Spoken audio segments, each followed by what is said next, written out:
Last 2D tale. Our subject today is the paving of the Upper Valley Road, and it's quite interesting how this all came about. Those of you that haven't lived here can't imagine what life was here like here 40, 50 years ago, but it wasn't very pleasant. And in the spring, the roads were impassable because of the frost that came out of it and the mud that appeared on the surface. And then in the later June or early fall, we had heavy rains and the roads would be underwater. And movement in the valley was extremely difficult.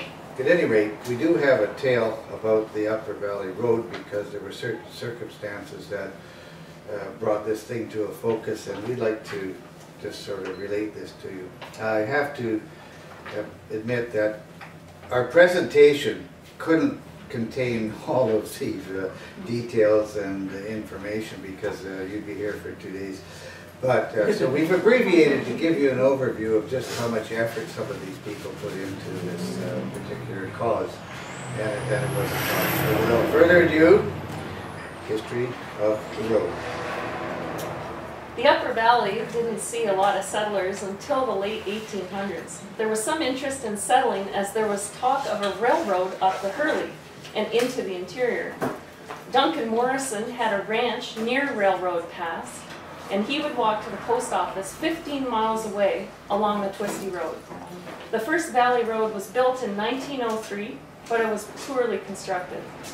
It was thought that a good road would bring in settlers and develop the area.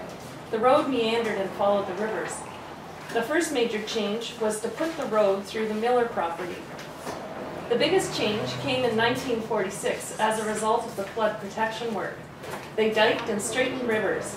The water levels were lowered and allowed the road to be relocated, some on the dikes. The road was the connection for the farmers, the small lumber mills, and the pole cutters. In the late 60s, a large stud mill was built in Mount Currie. Timber licenses were granted and large-scale cutting in the Upper Valley began.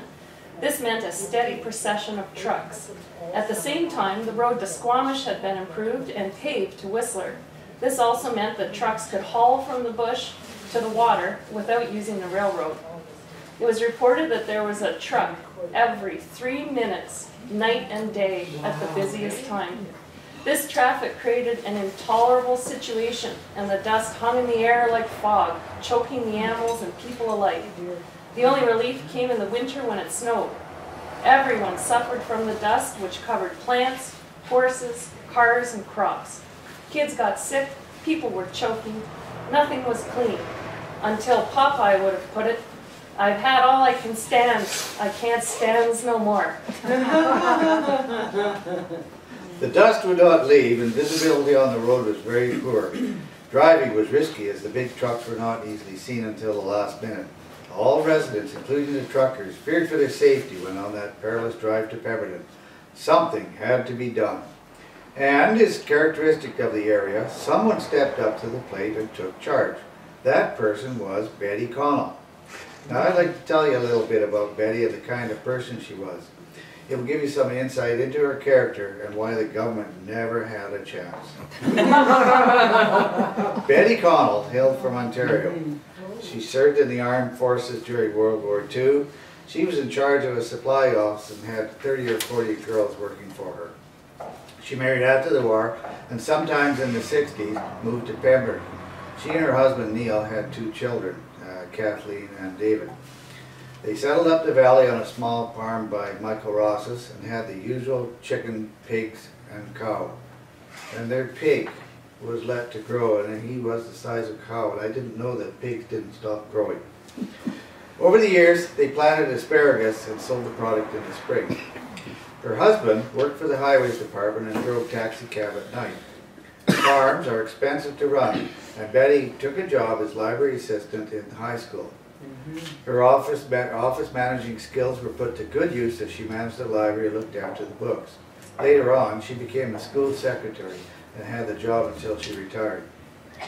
Having been a part of the big fight in World War II, she was not afraid to take on an adversary. I must tell you this story because I think it whetted her appetite for the big battle heading her way. Back in the late 60s and early 70s, we had had a series of very cold winters, as low as -43, colder up the valley. The cold spells lasted for weeks, and life went on as usual as people dealt with this frigid cold as best they could. Except the elementary school. The principal and staff would not accept as cold as an excuse to be improperly attired as young ladies should be. They insisted that girls dress as girls should, skirts and no slacks. They also insisted that the children should remain outside until the bell rang to let them in. As some children arrived early, they were outside for 20 minutes at 40 below. Needless to say, there were a lot of frigid girls, frozen girls. Betty had a daughter and was furious that a dress code would not be flexible enough to allow for comfort and safety in extreme situations. She organized other parents, wrote letters to the board, and I think threatened the principal, and I think to paraphrase her, she said, "Look, you little shit, you ought to get those kids out of that cold or you're really going to know what trouble is." In the end, knowing that they were facing a tenacious opponent, they backed down and allowed the girls to wear slacks or snow pants, and also allowed the children to get back into school early. Back to our story. Betty became concerned that a truck would hit a school bus in the choking, blinding dust. The threat of an impending tragedy lived with her every day, and it was a source of worry for all the parents with kids traveling on the bus. There were 34 children riding the road twice a day. Betty took it upon herself to produce a flyer and put it in every mailbox on the Meadows Road. It read, "Citizenship goes far beyond voting, paying taxes, sitting on a jury, and the other duties expected by a nation from its members. Properly conceived, it involves all a man's actions which touch his fellow citizens and affects the health and well-being of the state. It is almost coextensive with his duty to his neighbor. The ideal state is one where every citizen is determined to be part of the community, to share its burdens, to put its interest before its own, to sacrifice, if need be, his own wishes, convenience, time, and money to it. A man who invades his taxes is so far a bad citizen. So is the man who would be useful to local government but evades the burden, not because he cannot, but because he will not spare the time." So she called a meeting. The meeting notice read, "Meeting of all residents of the gravel portion of the Upper Valley Road on Betty Connell's front lawn at 2 p.m. on Sunday, the 28th of May, 1972, to discuss and put into effect the course of action open to us to achieve paving of the Valley Road." They had the meeting and formed the Pemberton Valley Dust Committee.